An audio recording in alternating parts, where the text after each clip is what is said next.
Once again, back! Live podcast 2018, National Real Estate Post. Frank and Brian. Always good to be here. Hi, I'm just posting something real quick. Alright. Just want to say hello and glad to be back in 2018 to all you guys. Getting the dart game warmed up. Just want to see what we got going. Hi guys, you got a friend of me, Megan Jackson. Yep. Megan, good to have you back. Good to have all of you on board who are here. We're going to be chatting a little bit about whatever you guys would like to talk about. We're going to talk about some marketing opportunities, things like that we see, things that we're kind of thinking about. And of course, love to get your input. We've got a phone call-in number, 707-330-1272. That's 707-330-1272. It's scrolling along the bottom of the screen, so you can see it there. Just call in if you'd like, and we can talk about whatever you would like to talk about. So you may have noticed on our podcast show, on our National Real Estate Post show lately, that haven't seen a whole lot of Brian. Yeah. And he's back now.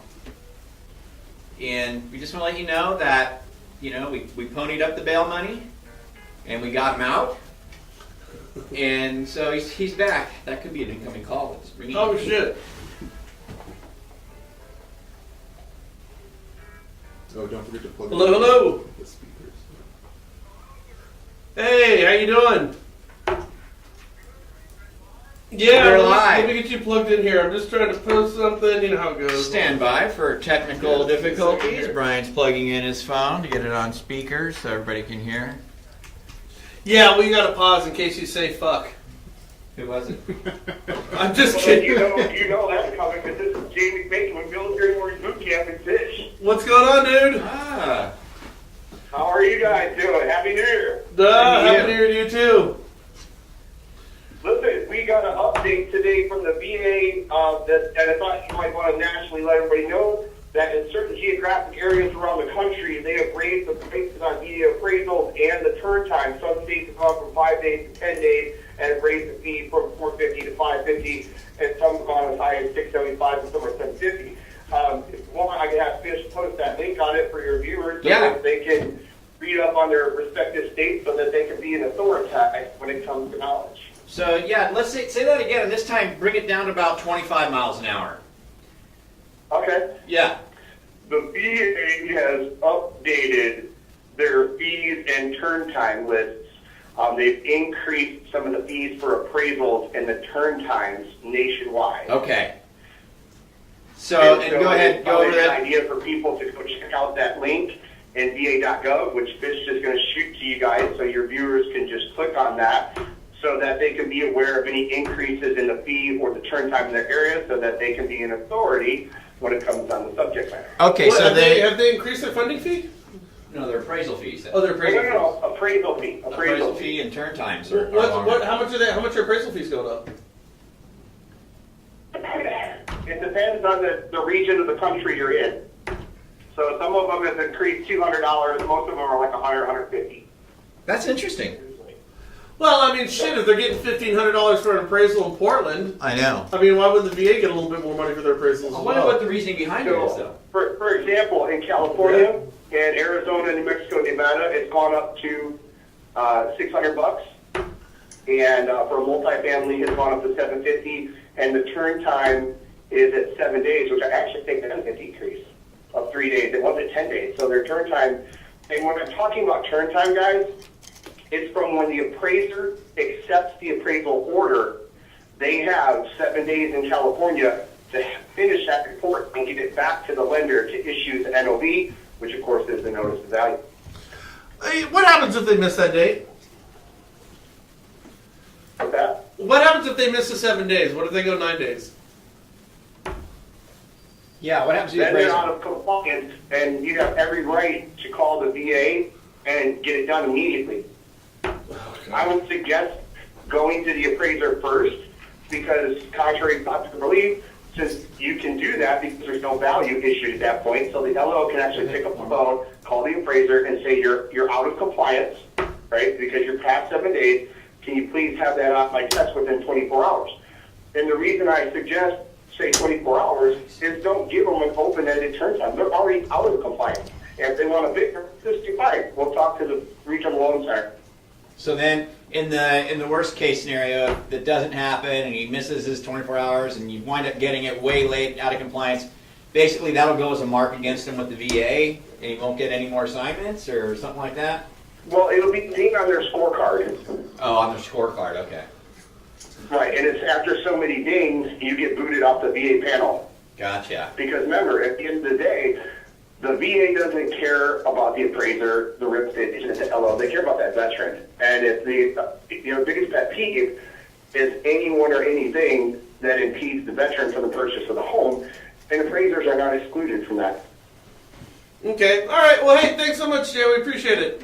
That's it's kind of interesting though. It's good news for people to have right now. So check. We pulled it up here, but check it out. You got your VA appraisals.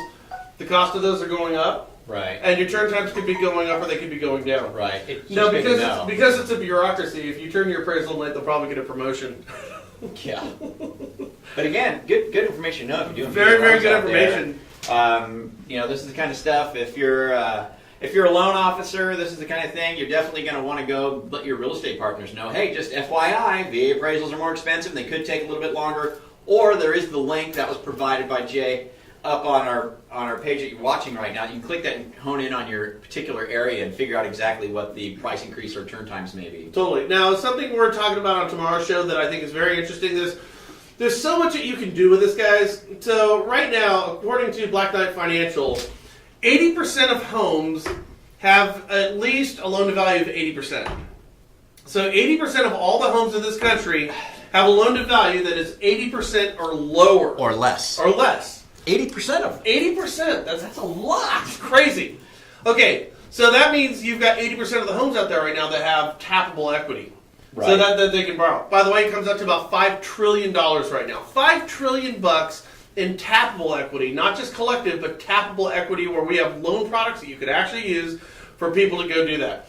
You brought up a really interesting point. Because my knee jerk was to say, well, let's go do some second mortgages. Because, everyone hates second mortgages. They suck to do as a lender. Right. But, hey, it's an opportunity. If you have, my thing is you have time to lean, you have time to clean to do the second mortgages.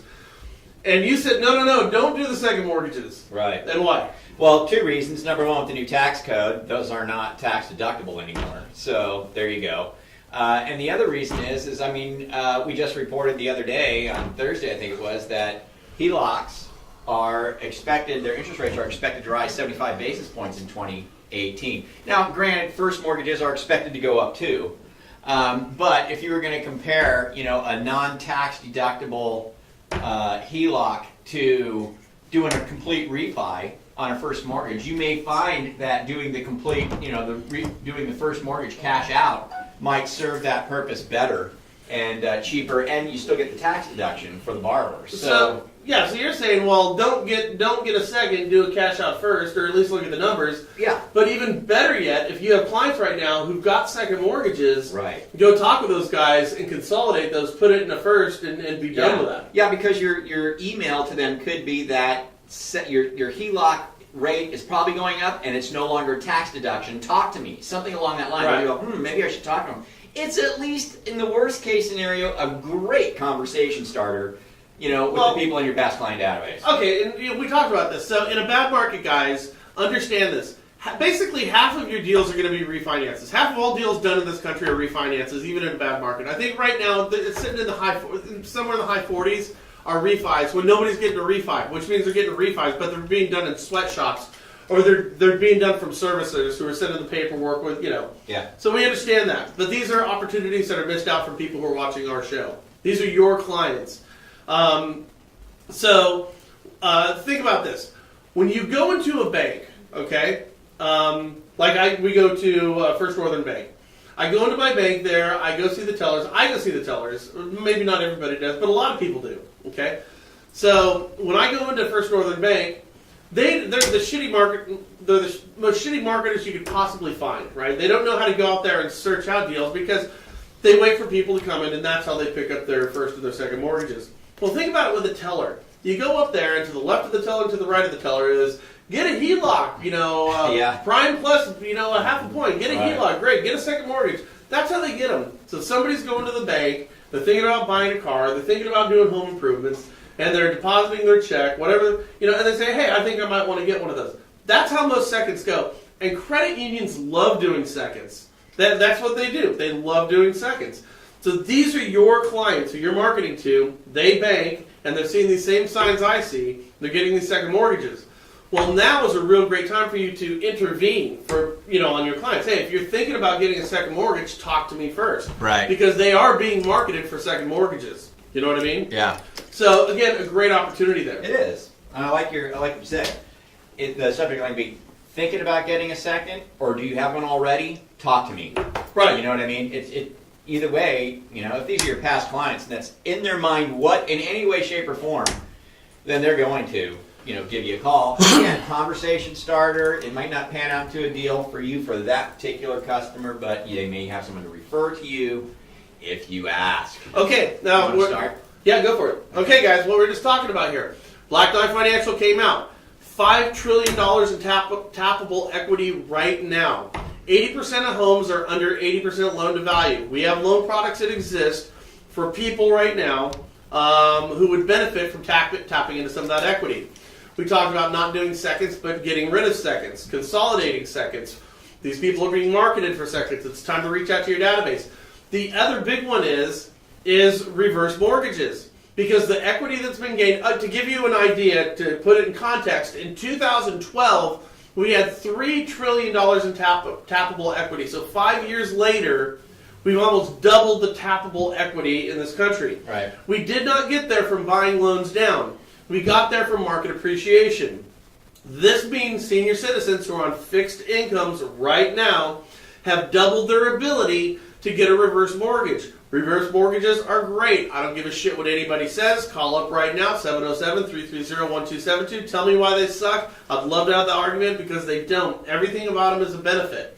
So you have fixed income seniors right now who would benefit from this tappable equity. As we know, 10,000 people every day are turning 65 years or older. A lot of you loan officers say the reverse mortgage market has never hit. You're right. Because you guys have not gone out there and done your job and spoke with these seniors, okay?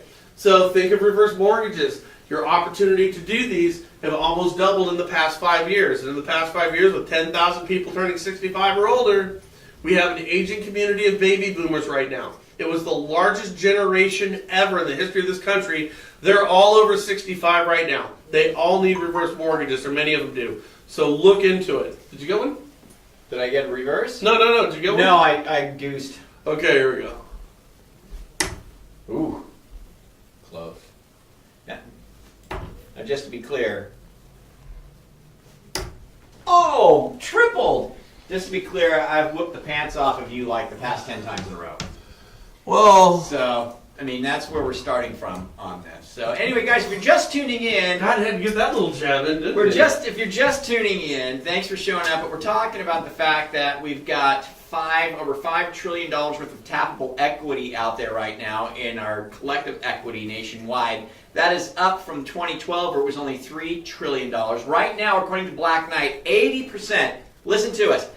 80% of all homeowners have a better than Lower. 80%, lower than 80% LTV Right. on their homes right now, which means there is tappable equity in 80%, or close to 80% of all the homeowners out there. So what do we do with this information? We've been talking about, let's capitalize on it. You got a couple things. Again, you've got HELOCs that could be refied out of HELOCs now. Why would they do that? Because you're no longer tax deductible. Right? Another reason you want to prevent someone from getting a HELOC and doing a first mortgage refi is that HELOC rates are expected to increase 75 basis points in 2018.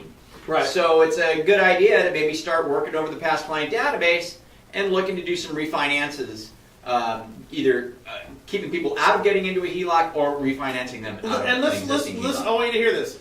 Cash out refinances decreased 14% from the third quarter in 2016 to the third quarter in 2017 due to rising interest rates. Those who did draw equity via cash out refinances in the third quarter withdrew an average of $68,000 in equity. Wow. Down slightly from $69,000. Again, there's a couple of things here. Even if your rate is going up, I mean, can you get people out of MI? I mean, that's a big one right there. These are all huge opportunities. And here's the deal. Send this out to say, I would put it out and say, it is vitally important that you contact me immediately. It's vitally important that you contact me immediately. There may be improvements we can make with your current loan. Yeah, why not? Okay, because you may find somebody and say, all right, you don't want cash out, but you got MI. Your rate might go up an eighth here, but this is going to be a better deal for you, particularly if you're dealing with an FHA deal. Right. You might have somebody who does want cash out. You might have somebody who has a HELOC on there, or somebody has a HELOC and could lose their MI and has a higher rate, so it could be a huge benefit to them. And you might get skunked. You might just look at this and say, you know what? You might save a couple bucks, but I wouldn't go back into a 30-year mortgage. But here's what you can always do. First of all, you're staying in touch with your past clients, which is exactly what you should be doing. But second of all, you're putting yourself in a position to where you can say, hey, you know what, listen, it didn't work out for you, but if there's a lot of people who are in similar situations, you have a couple of friends you can give me names and numbers of, I might be able to call. So again, this is just opportunity that's sitting on the table. It's untapped opportunity. These are deals that are going to get done. You're going to do them, or your competition's going to do them. I'm thinking about this, the whole HELOC, under the new tax code, the fact that HELOCs, you can't write off the interest anymore. It's kind of an interesting thing. I mean, I get where the administration came from, right? They're just trying to, shore up the tax code and make sure there's still some money out there for the government and that kind of a thing. But this kind of feels a little bit to me, too, like, do you think that possibly there's a little bit of they're treating that particular piece of the tax code kind of a little bit as a governor on the national equity? You know what I mean? Kind of like maybe less people are going to tap into this equity now and kind of force a little more equity responsibility on people. It's kind of like the state of Texas. If you think, this may have changed. If you're in Texas, this has changed. It has changed. But you remember in the past? Yeah. In the past, in the state of Texas, you couldn't do a cash out refi over 80% loan to value. Yeah. You couldn't do it. Yeah. And remember, through the crash, Texas was one of the states that kind of fared better than anybody else because they had that law in place. You might recall that this, I wish I remember the fight, but George Foreman, remember George Foreman? Yeah. He was fighting somebody when he came back as an older guy, and he won the fight. And they do Jim Lampley does the post-fight interview in the ring. Yeah. And he goes up to George Foreman and he says, you fought so-and-so and you ended up winning. Tell us how you knocked him out in the 4th round. And he put the microphone in front of George Foreman. And George Foreman goes, did you know you can pull equity out of your house in Texas now? He did. Who was he working for? Who was he I don't know, but he did. He said that. George Foreman. This was before the Foreman Grill. You just knocked him out in the 4th round. Can you tell us about that, George? Did you know you can pull equity out of your house in Texas now? Yeah. Swear to God that happened. I can't remember. Hilarious. No, but that was the case there. Yeah. Here's what I think. I think that the government doesn't look things through based on everything that we've been analyzing for the past decade now. We've been at this for a decade. Yeah. Boom. We see short-sightedness. I think when they wrote this new tax code, they saw, okay, we're going to make a break here. But with a break, you have to make up the money somewhere else because you still have a budget that you need to balance or try to balance. Yeah. So they say, okay, we're going to cut it here, but we can gain over here. Yeah. I think what they don't take into consideration is they're assuming people are not going to change their behavior. Right. I think they think a good assumption. Well, yeah, they're not going to, well, here's what's going to happen. They're still going to pull the money. They're going to change their behavior. They're going to move people from going to second mortgages, going to first mortgages. Now, I just read to you guys here that, the article is great. It says, cash out refinances decreased. They decreased from 2016 to 2017 by 14%. Well, logic would tell you that it would increase. Because of the gaining in equity? Yeah, but it decreased. No. See, what happened was people went to HELOCs. They shifted over to HELOCs. And you went to HELOCs. But what happened from 2016 to 2017, now 2017 to 2018, those HELOCs are no longer tax deductible. Right. So and rates on them are going up. And rates are going up, but the thing is, the fundamental difference is 2016 to 2017 they decreased. Now the new tax law comes in, bloop, no longer tax deductible. 2017 to 2018, we're going to see that decrease go to an increase. Right. The smart money is on the cash out refi Right. and not doing the HELOC Right. mortgage right now. Right. So that's double the reason right now to to go market out there it. and market this. Yeah, to get the word out. Let's see. We've got a big long comment there from Dan Mahoney. Fuck. But we'll see what you can read it after. Oh. But you're still winning, man, so don't get all bummed out. I can't even seem to hit a 20 for some reason. Although I gotta. Let's see, Mr. Mahoney here. By the way, feel free to call in. Don't be shy. 707-330-1272. Let's see. Dan Mahoney says, pay off student loans is not considered cash out, so there is no cash out add-on. Great point, Dan. That's a good one. It's considered rate and term. This is very underutilized Fannie program. It's a conversation loan officers should be having right now. Dan Mahoney, great point. That's a good one, Dan. I didn't know that. Great point. Again, just another reason to reach out to your clients. That's a good one. Okay, hold on here. You're going for 19. No shit. Yay! Oh, man. So, anyway, lots of opportunity here just to talk to the past client database is what I'm seeing. I mean, I wouldn't see any reason why. Let me ask you this. I bet you most of the communication to the past client database these days, obviously, I'm just betting is email, right? Everybody's got these systems and things go out automatically, and I think most people let them, whatever, they don't do their own stuff. It's just whatever the thing sends out, the thing sends out, right? Right. Do you think once a week is too much for that? No. See, I think once a week would be good too, but I would want to take control of it for at least a couple of those. You know what I mean? I understand that if it's going to auto post something out, okay, let it auto post. Maybe I got busy, I didn't get to it, let it do it. But I'd want to be in control of, one, or two a month. And I'd like to do it once a week. And I would love to see, this is the type of stuff that you could be putting in there. Talking about this very, very item right here. There was something else that I brought up. But the problem with the emails, though, so I'm just looking at, here's my last 10 or so emails that I got. Roku, don't need it. LinkedIn, don't care. Credit Union Times, don't need it. Frank Array, it's a story idea. Frank Array, YouTube, don't need it. Jack and Ken, need it. Caesars Entertainment, Budget, Google Alerts, Hilton, Travel Pass, LinkedIn, Facebook, LinkedIn, Credit Union Times. I mean, the problem with our emails right now is, does yours look like that? Do you have to My email's noisy, but I tell you what, Facebook is way noisier. I'm so disillusioned with Facebook right now. And we're on it, I know, but it's, to me, when I look at my Facebook, I run from it. I look at it for 2 seconds a day and go, what am I even doing here? It's just full of noise and garbage and bullshit. Yeah. I'm just like, what? If somebody's trying to market to me in Facebook, they got a big uphill battle against them right now, because I just fish through that stuff as fast as possible. I just don't think that Facebook is the end all to the marketing thing that a lot of people think it is. It's just so noisy. So I haven't done a show in 3 weeks. Right. And there's a number of reasons. One of them is I moved. And I thought it was a good idea to try to get moved in before Christmas. And I also thought it was a good idea to lay flooring in my new house by myself in the new place before I moved. And, my house is my wife's a pack rat. Frank knows how to do flooring now. He actually came over and helped me. Okay, pretty good. So we start moving before Christmas. We start doing the flooring, start the whole process. My little daughter gets the flu. Shitting, puking, horrible flu, my 10-year-old daughter.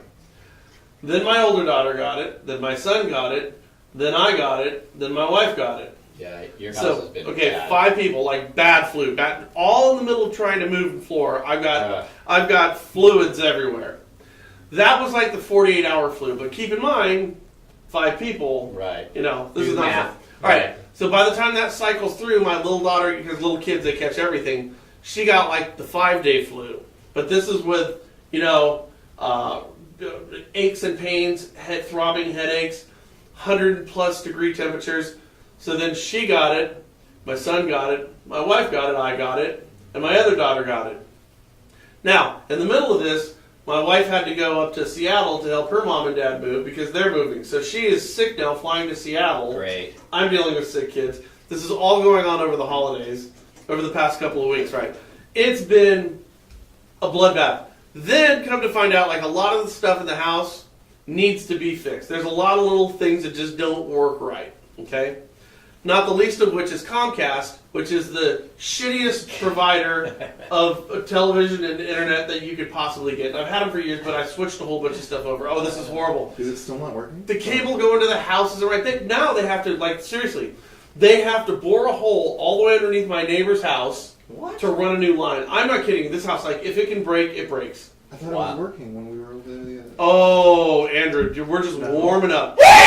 We're just warming up. Anyways, here's my whole point. If you haven't seen me for the past few weeks, that's the reason why. I'm actually grateful to feel like a human being today. This is like, I'm like so happy to be at work. I'm like, I want to talk to everybody. I feel good. What's so great, Brian? I don't feel horrible. Okay. But anyways, I haven't looked at Facebook or the news for 3 weeks. Yeah. I haven't been on, I mean, like intermittently, like for a second. Do you feel out of touch? I feel great. You don't even realize, like, you know, we deal with social media and connecting with people so much. Yeah. And you don't realize how much it dictates, like, emotionally, you know, what, you know what I mean? It is. It's a trip. So Guy just got onto Facebook for the first time today. Yeah. But I'm gonna really just try to, you know how it is. It's, you know, meander. Next thing you know, you've been looking at shit for an hour and a half. Right. Yeah. I'm gonna really try to kind of back it up a little bit. Yeah. I think the personal contact for me right now is so much more important. Yeah. Let's go get a coffee. Yeah. You know, that type of that's a thing. good idea. You know, but I tell you, back to your question though, I still think in our own efforts and what we do over at the National Real Estate Post, we have a much better conversion with email than we do with Facebook. You think so? Far superior, without question. So I still think email is a way more effective way of marketing. You know, obviously phone calls face to face is numero uno if you can do it, right? Obviously, but and we do that as well because we've got people actually calling on the phone. Dang, dude! Oh, Boom! oh. Hey, by the Yeah. way, don't be afraid to call in 707-330-1272. Come on, you wimps! Call in 707-330-1272. Brian. I want to. Kabang, kabang, kabang. Damn. I want to know what you guys got going on Boom, for 2018. I haven't been Boom. around. I want to hear what you guys are doing. Let us know. What's going on for 2018 that's going to make it better in 2017? Yeah. Here's one thing I got. What? I now have an office. So I would basically go home and work In the kitchen. in my kitchen, you know. But then with the kids and the noise and stuff, it's like I want to have a place where I can go home and really. What room did you make the office? The downstairs? No, upstairs bedroom. You got the second room and the master bedroom. Oh. So that's an office now. I got the whole thing is dedicated to an office, so I can go home and I can focus in the morning and focus in the evening. Close the door, dude. Close the door. Turn and burn. Yeah. Because even at the office, you know, you're constantly bombarded by other people. Sure. I mean, how much like down quiet time do you actually have? Not a whole bunch. Me, the only time I have is I get up at 4:30 in the morning. My wife gets up at 7, and so at my house from 4:30 a.m. to 7 a.m. That's my downtime, quiet time, Right. and I do a lot. So I'm stoked about that. Having my own private time for reading and writing and putting Yeah, stuff together. I yeah. mean, I'm elated about it. That's all. gonna be cool. All right, we got somebody from West Virginia. Who do we got here? You got the mortgage juice man, Mr. Sean Devlin. How are you? Sean Devlin, we're doing great. How you doing, brother? What's going on? How's 2018 going to be better than 2017? Say that again? How is 2018 going to be better than 2017? How is it going to be any better? Yeah. Yeah, how's it gonna be better for you? Oh, man, it's just going to be better for many ways, man. About stepping up games for people, man, for sure. For sure. You know, I always follow the voice and wanted to be a friendly voice. I've never called in, so I wanted to call in. Had some downtime this afternoon. Cool. Some compliance training myself. So, wanted to chime in, you know, give it 2 cents as to what people should be doing, for sure. I know what I give as recommendations. What's for that? sure. How many take them? And then, you know, there's got to be action takers out there, right? So yeah. So what would be your advice to another loan officer or another salesperson out there to make 2018 better? Well, dude, it's just going to be a combination of it all. You know, I see a lot of people doing these, don't have any cadence frequencies. Cadence, And I I like think that. the biggest thing that made me successful, even as an account executive and doing what I do, is the cadence frequency. It's the ability to reach out in many different ways. A lot of these guys are just taking a lead out of their CRM. They call it once, they put it down. They're not getting deep. They're gonna, they'll call the guy then 2 days later. So yeah, I think they should be doing a lot more. I also think right now is the time to be joining groups such as, like an LBN or a DNI or a Chamber of Commerce, something like that. Why not? It's something that you can start beginning of the year, and if you consistently go to throughout the whole year, it can pay off. It will pay off. It's not networking in a whole other way. And I know these guys are all about, doing the listing booster and such. I think there's a combination of it all that these guys need to be doing. They need to have, loan officers need to have a variety of different lead sources and ability to get their name out there, not just one focus on one thing. That's my opinion. Diversifying, I think it's a great idea. So for me right now, like around my house, because I got so many projects right now, it's unbelievable. A couple of things. First of all, I have to have a clear workspace. So the first thing I did when we're moved in, but there's stacks of shit everywhere, and there's projects everywhere. First thing I did, cleared my garage, cleared my workspace. Because I ain't going to get any of these projects done if I don't have a place to do it. It's like you can't cook dinner if your kitchen's full of dirty dishes and your sink is full of dirty. You can't. You gotta get all that out of the way first and then start cooking dinner. Right now, so what I have right now is I have an insurmountable of things I need to do. And so my thing is that what I know I can do is I'm committing to one thing a day. Okay? So for instance, today, before I go to bed, when I put the floors, I have a guardrail. It's a tri-level. Yeah. So when you go down, there's a guardrail. Right. So I have to take the guardrail down to put in the flooring. Now I got to put the guardrail back up. Yeah. But the holes are going to be in different spots now because you got these big lag bolts that go into the wood. Because of flooring. Because of the flooring. So in order to put it in properly, I got to spackle, I got to dry, Yeah. I got to paint, just a little bit, and then I can go ahead and lag bolt it and put it up. So that's my goal tonight. It's an hour, but I can do the 1 hour thing. My thing is if I do one thing every day for a month, imagine what my house would look like. Yeah. Okay? Seriously, imagine if you did one fucking thing, but actually did it Yeah. to completion, something you knew you could actually accomplish, and then do not stop until you complete that task. What would my house look like 30 days from now? Yeah. So that's where I'm at. Now, the same thing with our business. You got to have a workstation in order to work. You go to the gym to work out, you go to the library to study. You gotta have a great place to work. Where you can get your things done. Right. Then you pick that thing that you're going to do. Love what Sean says here. Go to the chamber, go to a BNI, go to a LaTip. Okay. Right. My goal today is I'm going to hunt this sucker down. Maybe you don't get one, but maybe your task for the day, everything else you're going to do, your busy work, you're going to do it. But now you're going to research it. Okay, I'm going to research this one thing. I need to get in touch with a group. That's what I'm going to do. What type of group? I don't know. My goal is to understand what groups I could possibly join before the end of today. Right. So when you're done with your stuff, then you identify. Then maybe the second day is, I'm going to contact the groups. I'm going to learn about the groups. Yeah. Then by the third day, you join that group. To the fourth day, you reach out to someone. Right. Just put one thing different that's out of the ordinary from what you're currently doing every day, and see what your business will look like in 30 days. Like my house, like your business. See what it looks like. Yeah.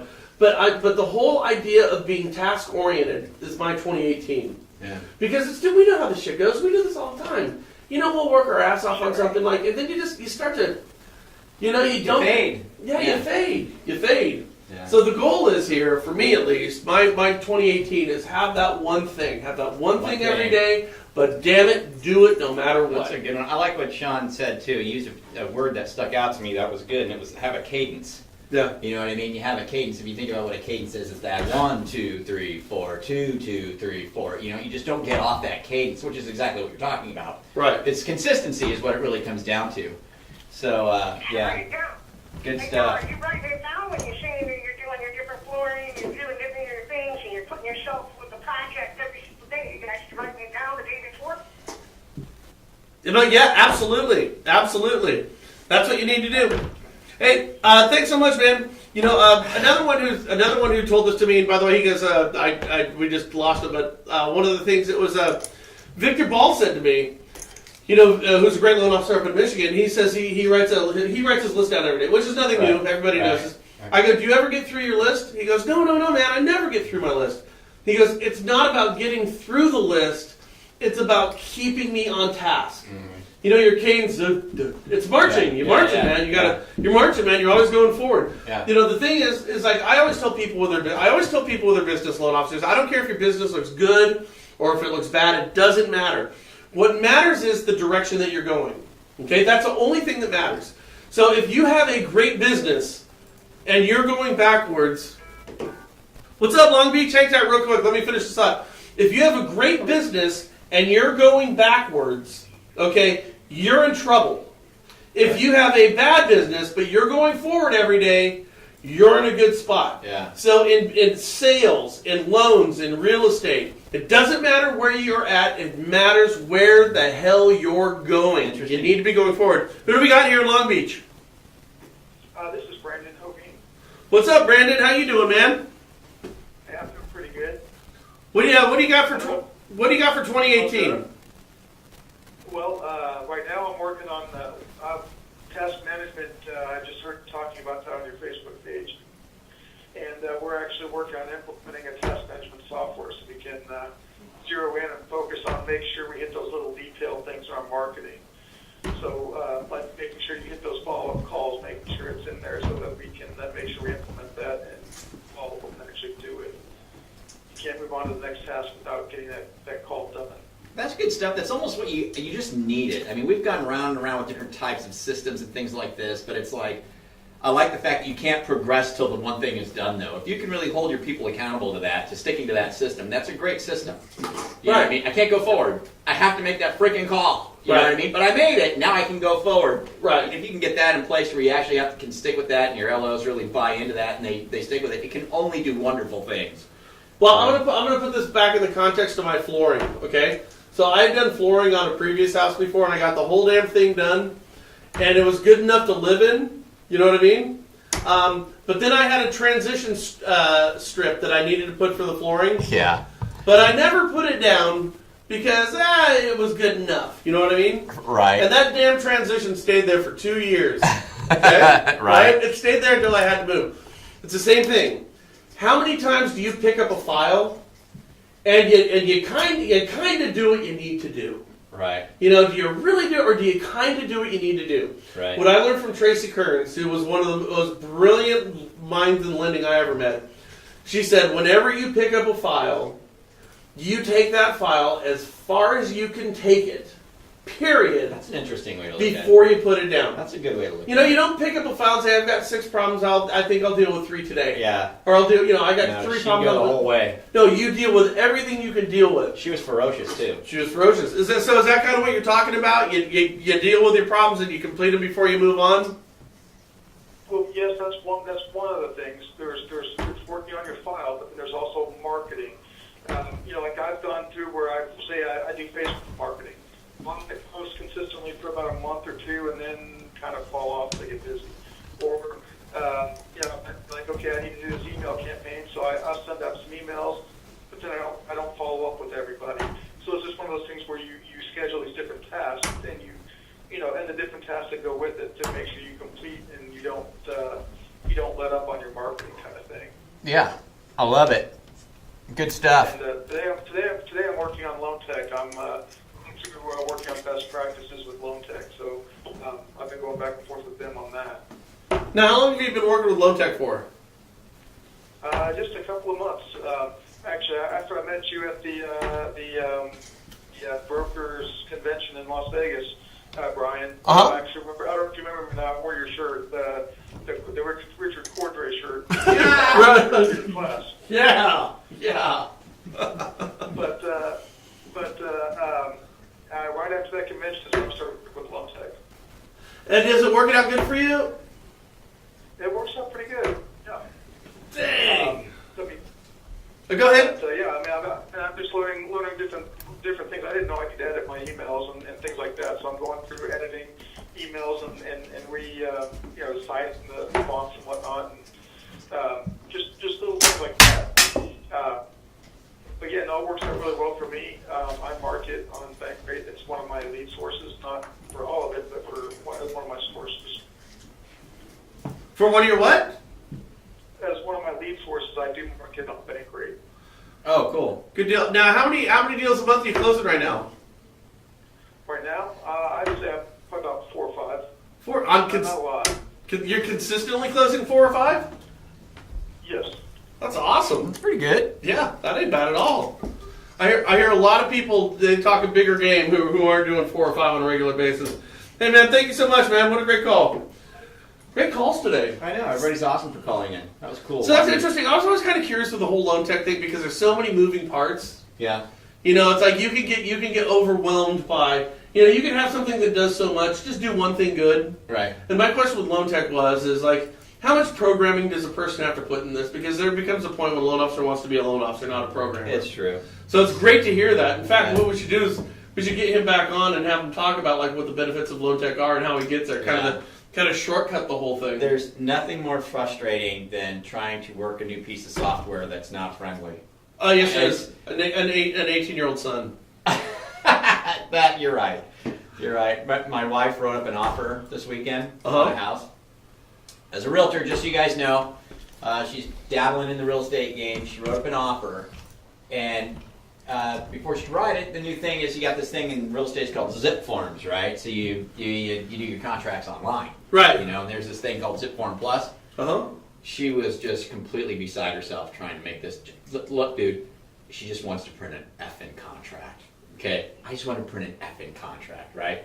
She's going out of her mind, driving me crazy because she's going out of her mind. So I'm like, okay, I'm going to come in and save the situation. You know what I mean? So I come in, I sit down.